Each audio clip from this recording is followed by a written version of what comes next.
Hello friends, പുതിയൊരു വീഡിയോയിലേക്ക് എല്ലാവർക്കും സ്വാഗതം. നമ്മൾ ഡ്യൂറൻഡ് കപ്പുമായി ബന്ധപ്പെട്ടുള്ള അപ്ഡേറ്റുമായിട്ടാണ് വന്നിട്ടുള്ളത്. ഡ്യൂറൻഡ് കപ്പിൽ ചില ESL ടീമുകൾ പങ്കെടുക്കുന്നില്ല. കേരള ബ്ലാസ്റ്റേഴ്സ്, ഒഡീഷ FC പോലത്തെ ടീമുകൾ ഡ്യൂറൻഡ് കപ്പിൽ പങ്കെടുക്കുന്നില്ല. ഇപ്പോൾ ഇതാ മോഹൻ ബഗാനുമായി ബന്ധപ്പെട്ട് ഒരു അപ്ഡേറ്റ് ബംഗാളി മാധ്യമങ്ങൾ റിപ്പോർട്ട് ചെയ്യുന്നു. മോഹൻ ബഗാനുമായി ബന്ധപ്പെട്ട് മോഹൻ ബഗാൻ ഈ മാസം 31-നാണ് ആദ്യ മത്സരം കളിക്കുന്നത്.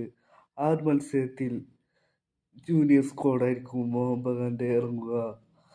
മുഹമ്മദ് സിർസിക്കെതിരെയാണ് ആ ഒരു മത്സരം വരുന്നത്. പിന്നീട് 4-ാം തീയതിയാണ് മോഹൻ ബഗാൻ്റെ ഗ്രൂപ്പ് ഘട്ടത്തിലെ രണ്ടാം മത്സരം വരുന്നത്.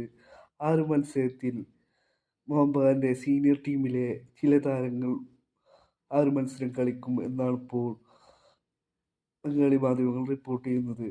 പിന്നീട് മൂന്നാമത്തെ മത്സരം, ഗ്രൂപ്പ് ഘട്ടത്തിലെ അവസാന മത്സരത്തിൽ full fledged Indian team Mohun ബഗാൻ്റെ ഫുൾ ഇന്ത്യൻ സ്ക്വാഡ് ഇറങ്ങും എന്നാണ് ഇപ്പോൾ ബംഗാളി മാധ്യമങ്ങൾ റിപ്പോർട്ട് ചെയ്യുന്നത്.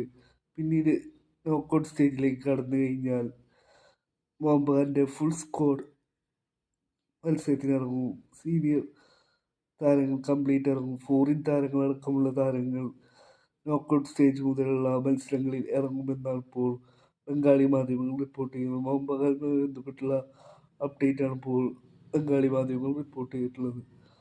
ഈ മാസം 23-നാണ് ഡ്യൂറൻഡ് കപ്പിന് തുടക്കമാവുന്നത്.